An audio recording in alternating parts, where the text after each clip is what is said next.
What's going on, everybody? Welcome to the Weight Zone podcast, and we are back for another UFC event breakdown, guys. This is going to be a UFC Fight Night. It's going to be Michelle Pereira taking on Fluffy Hernandez in this one, guys. It's going to be a great fight night. Not that many big names in this card, but a lot of names that we know because we watch every single event. So hopefully, I think I have a good read on this card. So hopefully we make a whole bunch of money on this card. We always want to come out of these MMA events with a positive money line. So hopefully we go out here and make some money for you guys. So let me get right into this breakdown. It's going to be the first fight of the night, guys. It's going to be Austin Lane taking on Dispaigne. And I'm going to be taking Dispaigne, guys. I'm not going to say I'm very confident in him, but it's going to be one of those fights where I do think he's a better fighter. He's a minus 300 favorite, so I am going to be adding him to a two-leg parlay, and I'm going to let you guys know later on who I'm going to be parlaying him with. But yeah, like I said, I'm going to be taking Dispaigne. I think he is taking on one of these guys that is another football player that transitioned over to MMA, and Dispaigne is a lifelong martial artist. So to me, if you are a lifelong martial artist, you are a gold medalist in Taekwondo, you're from Cuba, and you're taking on a guy that played football his whole entire life, and then he transitioned into MMA late. And you're, like I said, you're a lifelong mixed martial artist. You're a lifelong Taekwondo guy. And if you go out here and get beat by a football player, I'm going to be very disappointed in you. I know Dispaigne doesn't have no grappling. I know he doesn't have takedown defense that much. And Austin Lane, the way he's going to win his fight is taking him down to the floor. But Austin Lane has no gas tank. Austin Lane's gas tank only lasts about 2 minutes. He's going to go out there, probably shoot a takedown. If he gets it, he'll gas out by the second round. And I can see Dispaigne is getting up and just knocking him out in the first or second round. That line, Dispaigne by second round knockout is a plus 500. That looks like a great line because I do see Austin Lane coming out there and getting up first round and doing pretty well, and then end up getting knocked out because he gasses out in that second round. But like I said, guys, I'm going to be adding Dispaigne to a two-leg parlay because he is a high favorite. I'm not very super confident in this parlay because Dispaigne is a guy that can go out there and just ruin all the parlays because he doesn't have takedown defense at all or any grappling. But the pick is going to be Dispaigne, guys, in this fight. All right, guys, this next fight is going to be Melissa Martinez taking on Alice Ardelin. And I'm going to be taking Melissa Martinez, guys. I'm going to keep betting against Alice Ardelin, guys. She is a girl that has a big following on social media. She doesn't have any good wins against any really good competition. She's fought a lot of nobodies. The only reason why she's in this UFC is because she has a big social media following, which I don't understand. She's one of these MMA fighters that have OnlyFans. She sells pictures of her naked body on OnlyFans and makes a whole bunch of money doing it. And just finding a girl, Melissa Martinez, who is a lifelong mixed martial artist, that her dream was to be in the UFC. She's been fighting since she was young in kickboxing. Her brother's in the UFC. And I see this line is very close. And I think the only reason why this line is very close is because people see that Alice Ardelin has a big following, and people think she's going to be able to get the takedowns in this fight. But I don't think she's going to be able to get the takedowns. I think she's going to be on her way out of the UFC. I think after she loses this fight, she's going to be gone. I think Melissa Martinez is a good young fighter coming up. Like I said, she's a lifelong mixed martial artist. Her dream was to be in the UFC. Her brother's also in the UFC. He just got in. So it's one of those fights where I'm just going to be fading the OnlyFans girl. Like I think I told you guys in many videos before, if you're an OnlyFans girl and you're fighting in UFC or any MMA organization, I'm most likely going to be betting against you because I don't really believe that you're really here doing it for the right reasons. So give me Melissa Martinez on the money line in this one, guys. All right, guys, and this one's going to be Jessica Penne taking on Elise Reed. And honestly, guys, this is one of those fights you shouldn't be betting on. It's one of those fights you should just stay away from. Elise Reed is going to probably try to get her boxing off and keep the fight standing up. And Jessica Penne's going to try to get this fight to the floor. It's going to come down to if Elise Reed can keep this fight standing up or not.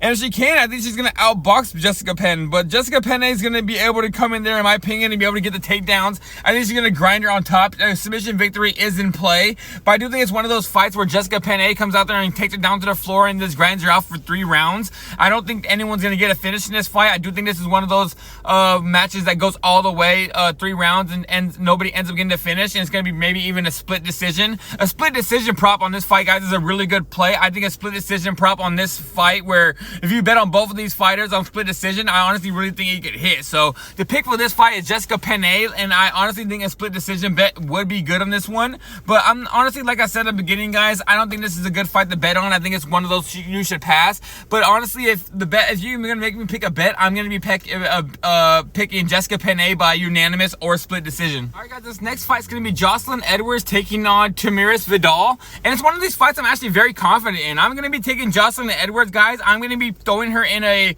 parlay, in a 3-leg parlay, and also I'm gonna be taking her via decision, guys. I think Jocelyn Edwards is way levels above Vidal. I think Vidal is honestly, in my opinion, one of the worst fighters in this division. She's one of those girls that come in and throw looping strikes and tries to keep this fight as a bowling and pushing forward. And I think Jocelyn Edwards is going to stay on the outside easily and just pick her apart. And honestly, I think she can get a takedown herself, grind her on top. I don't see a way Vidal wins this fight, guys. I know that it's women's MMA and it's scary sometimes to bet on it, but I think this is one of those lines where I see a -270 and I understand it.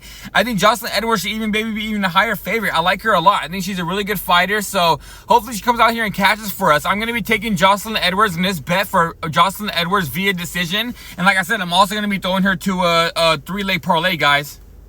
Alright, guys, and this one's going to be Brackettona taking on Jean Matsumoto, and I'm going to be taking Matsumoto in this one, guys. I think Matsumoto is honestly the real deal. I think he's one of these young prospects that's going to be living up to it. He's fighting in a real hard fighter in Brackettona, who's won the Ultimate Fighter twice, and he's not going to come out there and put a good showing in himself. I think Brackettona is a very good fighter, but I think at this point he's going up against one of these young prospects that I think is legit. I think Matsumoto has good takedowns. I think he has good jiu-jitsu. I think he has good striking. I just think he's one of these young MMA fighters in this new era that is starting to put everything together.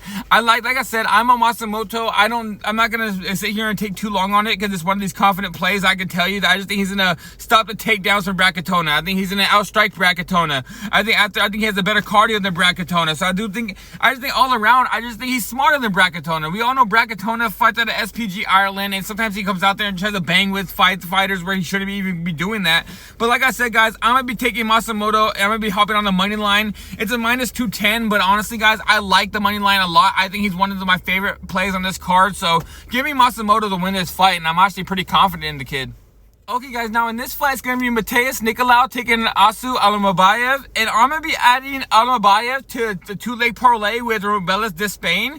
I'm going to be thinking, I think I'm going to take Edwards-Hadley-Johnson in this one, guys. I think he's going to end up getting the knockout. I think Matheus Nicolau is done. I think his shit is over with. I think his career in the UFC is going to be done in the next year or two. I just think Matheus Nicolau is over the water, guys. I don't think he's going to be fighting for a championship anymore. Like I said, I just think it's time for this new generation to come up, and he's one of those guys that don't have a chin anymore, and he's starting just to fall off. And also Almabayev, he has good striking, he hits really hard, he has good takedowns, he mixes the takedowns and striking in very well together, and I just think he's going to be levels above Nicolau in this one. So I'm going to be adding him to that 2-leg parlay with Dispaigne. I know I said Dispaigne is honestly could be the one to ruin this parlay, but I just wanted to add Dispaigne with someone that I'm actually pretty confident in. So after Dispaigne, after he catches, I just think Ansu Almabayev is going to go out here and get the knockout as well over Nicolau. So give me Ansu Almabayev in a 2-leg parlay with Rubelas Dispaigne, guys. Alright, guys, next fight is going to be a fight between two veterans of the UFC. It's going to be Darren Elkins taking on Daniel Pineda, and I'm going to be taking Damage Elkins, guys. I just think Darren Elkins, this fight's going to come down to cardio. I think it's going to be one of those fights where Darren Elkins is going to outlast Pineda. Pineda has shown that he's a one-round fighter, especially at this age where he's 39 years old now. When he was younger, he didn't have a gas tank, and now when he's older, he's probably going to have even a worse gas tank. So we all know Darren Elkins can take a punch. He's Damage Elkins for a reason. He's going to keep coming forward inside the ring, and I do think it's one of those fights where both these guys could actually be going into this thinking about retirement after this. I just think Darren Elkins is going to come into this fight, maybe lose the first round, but I just think that cardio and then that will to win is going to be coming out, and Daniel Pineda after the first round has shown that his gas tank falls off of the wheel, his wheels completely fall off the bus on his cardio, guys. So like I said, guys, I'm taking Darren Elkins in this one. I just think it's more of a fight that is going to be competitive, but I'm just going to take the guy that has more of the cardio because I'm not going to be betting my money on a guy and Daniel Pineda that has one-round cardio, and he's fighting in a guy that has a good chin. He doesn't get knocked out very easy. He's going to keep coming forward. So like I said, guys, give me Darren Elkins in this one on the money line. Guys, in this next fight, it's going to be Jake Hadley taking on Cameron Smotherland, and I'm going to be adding this fight to that 3-leg parlay with Jocelyn Edwards. This is going to be the second leg of that parlay, and I'm going to be taking Jake Hadley, guys. I'm very confident in him. This is a short notice fight where Cameron Smotherland is barely stepping in. Cameron Smotherland, if you watch a lot of the regional scenes, guys, this guy, I've watched him fight a few times. times. He fights a lot of low-level competition where he actually wins, and every single time he fights anybody that is kind of decent, he ends up losing. This guy doesn't have takedown defense. This guy just swings very wild and tries to get a crazy knockout. And if Jake Hadley goes in there and just keeps patient with his strikes, lands a few strikes, and just mixes in his wrestling, I think he's going to take this guy down with ease, and he can honestly probably get a submission victory in the first round. I think Jake Hadley is wrestling and his jiu-jitsu is way levels above Cameron Smotherland. If Jake Hadley goes out there and tries to have a bang out a war with Cameron Smotherland, he's going to be giving Cameron Smotherland the only chance he has to win. But I think Jake Hadley at this point has proven to us that he's smart enough to go out there and get the takedown and get a win, and just mix in the striking just to get the takedown.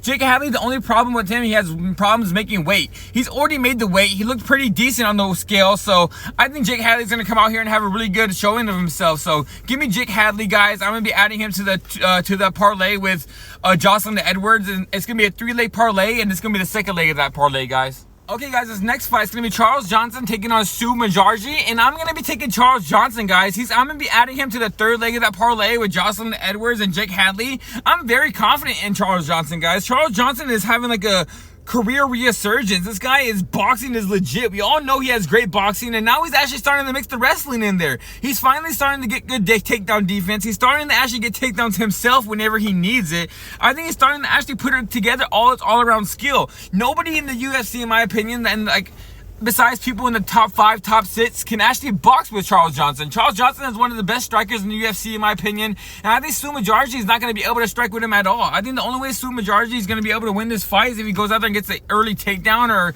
a takedown in the first round and just tries to dominate right away. But I don't think he's going to be able to get the takedown. Like I said, Charles Johnson has very improved takedown defense. I think Charles Johnson has better jiu-jitsu. I think he has a good takedown defense. I think he has better striking. I think he has better cardio.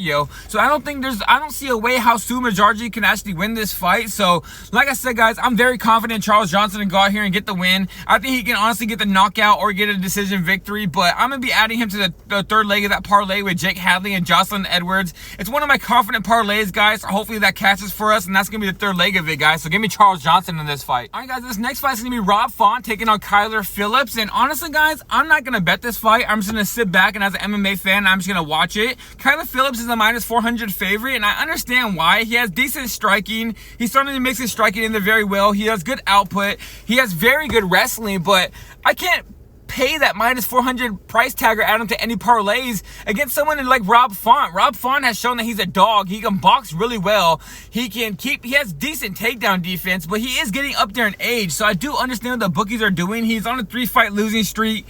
Kyler Phillips on a 3-fight winning streak. But I just think now when you get to this top echelon of competition where Kyler Phillips hasn't really fought the top echelon of competition, but like I said, guys, Kyler Phillips should go out there and win this fight. He should go out there and land some strikes, get some takedowns, use that all-American wrestling to go out there and just dominate him on the floor. But Rob Font's one of those veterans that could come out there and get a knockout or just keep the fight standing up and just keep it in a boxing match. And this fight turns into a boxing war, guys. Rob Font's going to be a live underdog. So, like I said, I'm just going to sit back and watch this as an MMA fan. The pick is going to be Kyler Phillips, but I'm not very confident in it. And like I said, I'm not going to be betting this fight. All right, guys, this fight's going to be the main event. It's going to be Anthony Fluffy Hernandez taking on Michelle Pereira. And I'm going to be taking Michelle Pereira, guys. I was going back and forth on this fight all week, guys. I'm telling you guys right now, I know that everything points to Anthony Fluffy Hernandez going out there. He has the better cardio. Everybody thinks he's going to go out there and take him down and just dominate him because Michelle Pereira is going to gas out. But if we've watched his fights recently of Michelle Pereira,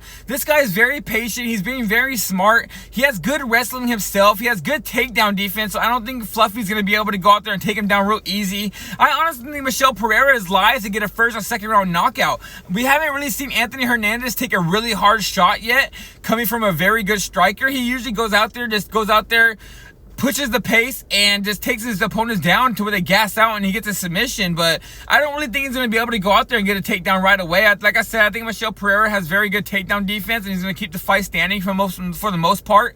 And it's going to be a striking battle for the first 2 rounds. And I do think if this fight goes past those first 2 rounds, guys, I do think Anthony Fluffy Hernandez is probably going to win this fight, probably by decision, just by that cardio, like I said.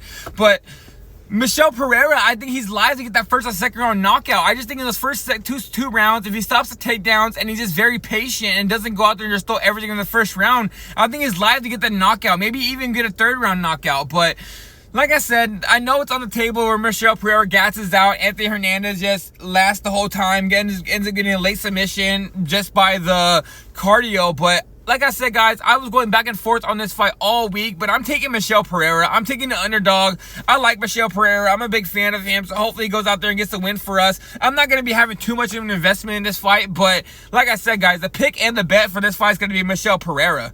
And all right, guys, that is it for today's UFC event, guys. Hopefully we all catch all of our bets, guys. And if you guys are still here, click that like button. It helps me generate more people to my video, so just click that thumbs up. And also, guys, subscribe to the page. Go check out our PFL video, guys. We just got done with LFA. We did pretty decent on LFA as well. We got robbed on a couple fights. It just ruined the sweep. We would have had a clean sweep on LFA if we just didn't get robbed on these 2 fights. But like I said, guys, we do all different types of stuff. We do MMA, we do soccer, we do NFL. We're going to be getting into the NBA as well. So if you guys want to come back and make some more money, guys, just subscribe to that page and like my video. And I'm out of here, guys. I'll be back tomorrow, and you guys just have a blessed day out here.